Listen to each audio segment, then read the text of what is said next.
Hello YouTube, this is Morgan Airspeed Prime here with my next City of Echoes chapter analysis video. This one's going to be for chapter 39 and 40. I'll again mention I do have YouTube channel membership and Patreon available if you'd like to help support the channel. And if you come in at the higher tier, you'll gain early access to videos in this series. So, these two chapters, very important because two kind of major things in the book happen. One is effectively the true, proper kind of coming together of Jin and Xuan as a couple here in the aftermath of the kiss that was the cliffhanger of the last chapter. But two, and probably more importantly for the overall plot of these two chapters, is Suzu shows up and we get the kind of breakthrough moment. What finally gets through to Suzu to make her remember that this was actually worth it. And it's a really good two chapters. So let's dive into this. So immediately at the start of 39, we get the reaction to the kiss. You know, she says, "It's nothing like my first kiss. It's warm and eager. It tastes faintly of salt and copper." Because again, Xuan is kind of beaten up and injured. So like his lip is kind of busted open. So like there's a bit of blood in it. This is what it's supposed to feel like. He kisses me back, his fingers finding mine on the ground beside us. So very different than the Jin and Lee kiss. So really, really kind of just nice to see that, because how rocky these two were in the early scenes, like the first 2 or 3 encounters these characters had together in this book, to think that finally they're actually kind of basically together as a couple at this point in time. So, you know, just a pretty fun one there. And they do kind of banter back and forth a little bit on this, kind of acknowledging that, like, oh, your kind of lip kind of came open again and stuff like that. We kind of acknowledge that for Xuan, I suppose, like, it was his first kiss. Jin mentioning, like, you know, oh wait, you've kissed someone before, and she doesn't want to really talk about it overall. There's just some fun dynamics here, kind of just, you know, highlighting how just well they do get on at this point. We highlight, you know, the passage of a few kind of days. You know, they are given more food, but they are also given more kind of water to clean themselves up, more clothes, and eventually some salve to help with some of the injuries. So, you know, they're in prison, but they're being treated relatively well, I suppose, is the kind of main takeaway there overall. So that's that. Then they kind of speak to each other about kind of like, what do you think they're doing with us? Well, what are they kind of waiting for? Like, what's actually going to happen? When is their kind of day of judgment going to happen? How long are they just going to be here in prison? But then what we get is kind of Jin wakes up in the middle of the night. Someone is approaching them kind of sneakily, and it's Suzu. And she's the one kind of delivering, I guess, their food to them. And it's this really surprise kind of moment of like, oh, she's come on her own to see them. Obviously highlighting the idea that something must have sparked within her from the previous encounters. And what we see here is the idea that, in this case, it's more so about the contrast between what they told her was that these two came to kill me, but you're saying that, you know, you tried to save me. Like this complete contrast, combined with the fact that, of course, you know, we've met like 2 times before this, where you've tried to say that you know me. So something is making kind of Suzu Judy question things a little bit, where she wants some answers about like what is and isn't the truth overall. And Jin kind of going into this is like, the gaze is uncertain, nervous. It is her, but it's not her. I have to remember that. So kind of realizing to not go like too over eager like she has maybe in some of the previous encounters, but kind of to tell the story, like be like, I know you, but try to kind of maybe latch onto moments that do begin to kind of hook into Suzu here. So yeah, my name is Jin. Of course, we get this idea that, you know, we were trying to save you. Then we get into the idea that, like, yeah, the reason why you think I look and kind of sound familiar is because we know each other from before you came to the palace. And again, she has this kind of brainwashed fake backstory of like, she might have had a family super early on in her life, but she was basically given away to the kind of Judy system like super early on. That's why she doesn't know her family. But we eventually get to the idea, Jin tells Suzu a story. Suzu sits down to listen to it, so she is eager to try and find some sort of a connection in all of this. So Jin kind of goes over the day they met again, overall, and just kind of highlighting kind of moments like, you know, the contrast of like what Jin is telling her doesn't line up with what Judy Suzu kind of thinks in her head. And she says, like, I don't even think I have a family. I'm working in the palace here. It's a new life. Jin speaks up at this point and it's like, your mother and grandmother own a bakery in the lower ring. They would never give up on you willingly. They're still trying right now to get you back.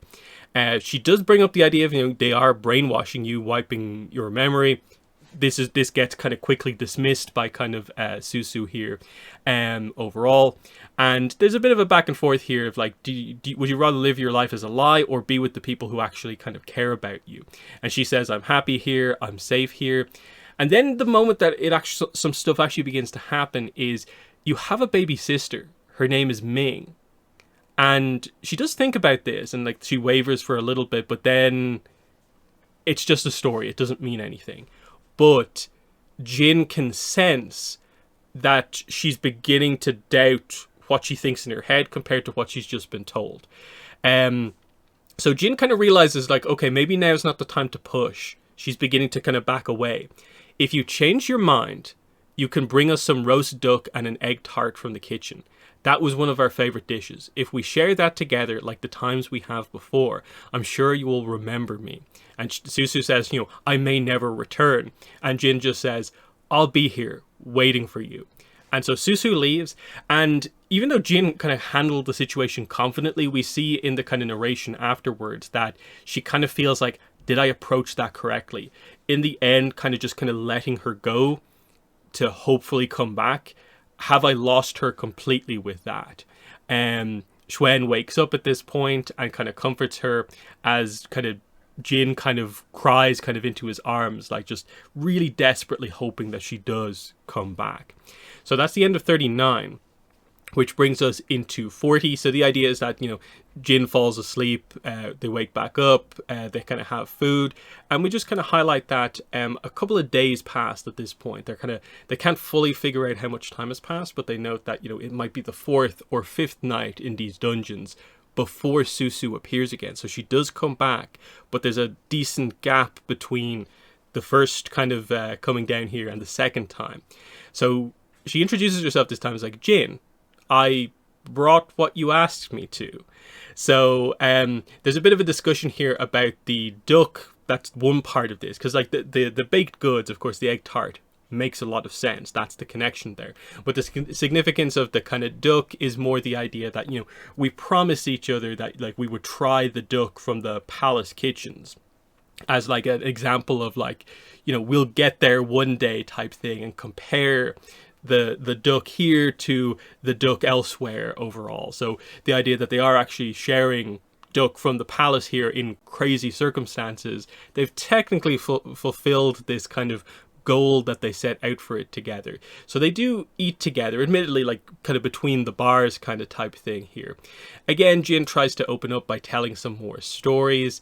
Suzu still doesn't really remember it, but like is kind of, I think, thinking about what she's being told a little bit more, and kind of maybe making some slight connections, but some of them are just more random kind of parts of the story.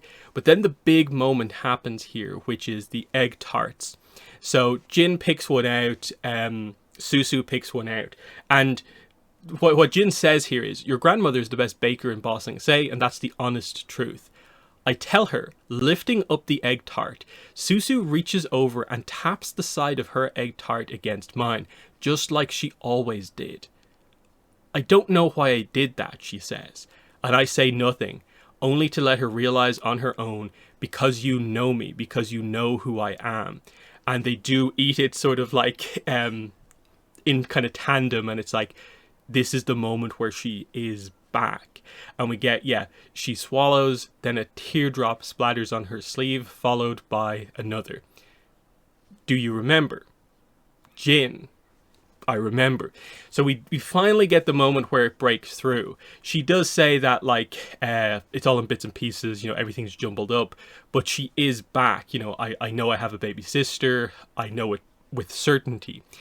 I think this is such a great moment. I think it's really well done, super well crafted, and it had to be a big moment.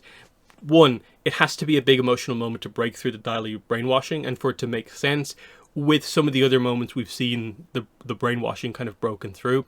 And I think it's such a nice moment to have it be ultimately the big connection ultimately with the two of them, and that is back to the bakery. This is where they're together so much, is around the bakery, eating the egg tart and all the other stuff together. And their little thing that was described quite a lot in the early chapters of them kind of tapping them, clinking the egg tarts together, is a really nice moment to kind of make the inadvertent gesture that she just does it without thinking.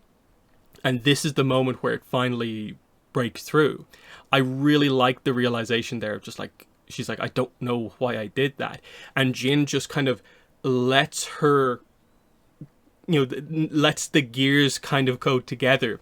And finally, this is where it all comes out, the emotions come out, because, you know, for Suzu, I guess, having been like this for quite a while at this point, it is a super emotional moment for her to finally remember. And I almost wish maybe the book could have gone a little bit more in depth on that with regards to, like, you know, do you just like not remember the last kind of many months? They do describe it, I think, as we went through these two chapters, the idea that, like, what the brainwashing does is it gets rid of your very recent memories, but it doesn't touch the ones that have been there for a very long time.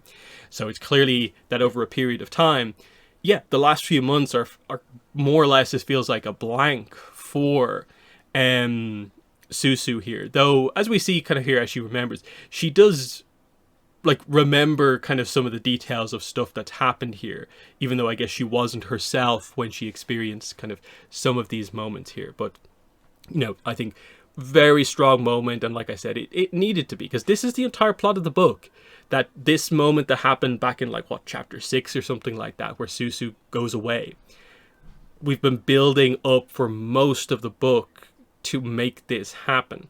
Now, of course, the situation is still kind of rough, because Jin and Xuan are still in prison. And okay, Suzu's now back on their side, but she's still effectively imprisoned herself in the Dai Li program. They still have to kind of get their way out of this situation. And again, remember that the Fire Nation are in charge and stuff like that, so it's still a crazy situation.